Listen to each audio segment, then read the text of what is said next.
Is there a formula to writing a hit single? Probably. I mean... Have you got well, one? No. The fact that people like what I do is like a happy coincidence, because I would, I'd just do what I do, and people either like it or they don't. And but for a while there, because there's no, people couldn't quite understand it. Critics couldn't quite understand it. I was supposed to be, the King Midas with the formula that knows exactly what's going on. I have no idea. I have no idea. There are obviously, I guess you get, and they would admit it, the Stock Aitken Waterman kind of writers, and those in the 80s, I guess it was now.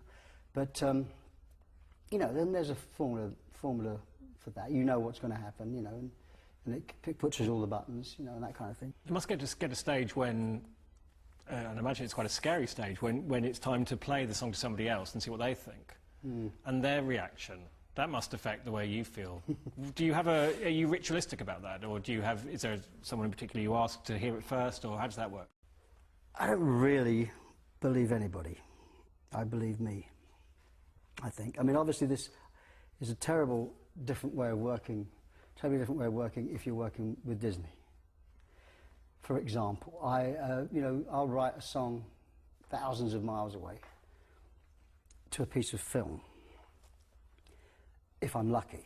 Some of the time it's just a few lines on a page of what the action would be. So I'll write the song, and then you've got 3 directors, well, 2 directors and a producer, plus all the people in the background that are all there, executive producers and executive directors, and you're playing this thing, and then there's this awful silence at the end where, I grew up in the world where this is what I do. This is my album. Do what you want with it. As opposed to record companies saying, it's not finished yet, we need a couple of other songs on it, it's a bit dark, isn't it, whatever.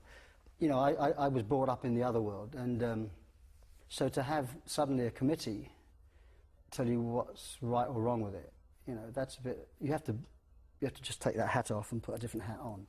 And I love that. I love that hat, because I'm learning to do something brand new that I've never done before, working with this kind of team, whether it be the musical Broadway people or whether it be the film people. But I don't really, there's no one I can really say, because by the time people hear it, I've already decided that it's good enough or it's not good enough. Do you have writer's block? I go through periods when I don't really write at all.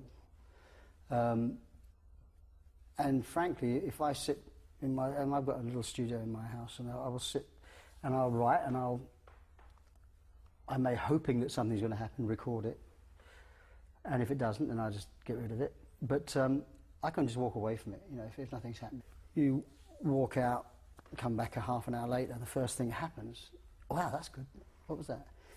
I don't have to hammer away at it because I've got a deadline to meet, if it's not happening, it's not happening. But would you feel something of a loss if you didn't write? Yes, keep writing songs? Yeah. I'm at the stage now in my life that the writing is the most pleasurable thing. It's the satisfaction of writing it and doing it, and now with computer you can just go on forever or not, but you can actually, change things. Sometimes you have a mistake, you shift the whole part to a different, you copy the part and it all goes to a different instrument, and suddenly it's like, what was that? Happy accidents like that. But that's what I get the most pleasure from.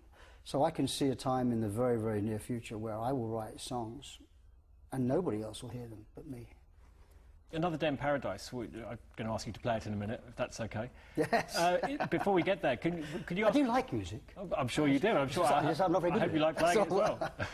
What was the circumstances behind writing that and the inspiration for that song? Well, this actually was one of those moments where there was nothing happening. There was what you call a block, and I did leave the room, and I did come back, and the first thing I wrote was, if I can get it right, but...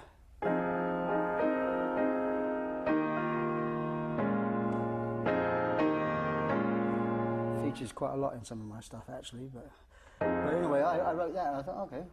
I managed to tap the idea a little bit back to playing in America with Genesis, and we were playing in Washington. And I remember we had a pastor that was driving us. He was a part-time limo driver as well, but he was in this van, and I said to him, because it was snowing, and there was all these people out on the streets, and I said, what's going on here? Is there a sort of demonstration or something? He said, no, this is where these people live. I said, and you could see Capitol Center, you know. And I said, you're joking. What? Washington, you know, I thought was one of the wealthiest cities in America. And it is, but then there's this huge gap. But he said, no, they live here. This is their home, these boxes. I said, my God.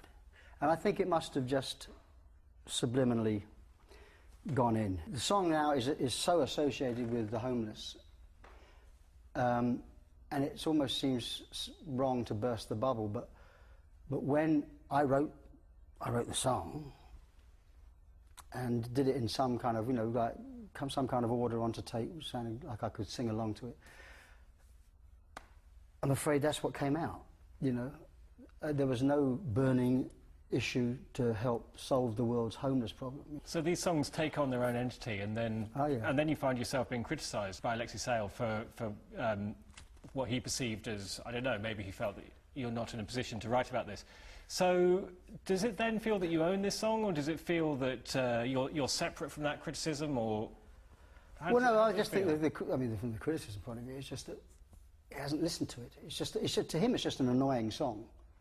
He hasn't actually listened to what the words are. You know, the idea is that we should just all thank God that we're as lucky as we are. You know, you, me, him over there who's not living in a box. You know, but the criticism was like that. How would I know because I'm wealthy? Well, you imagine what it's like. That's all I'm saying. Mm-hmm. But anyway, I'll play it.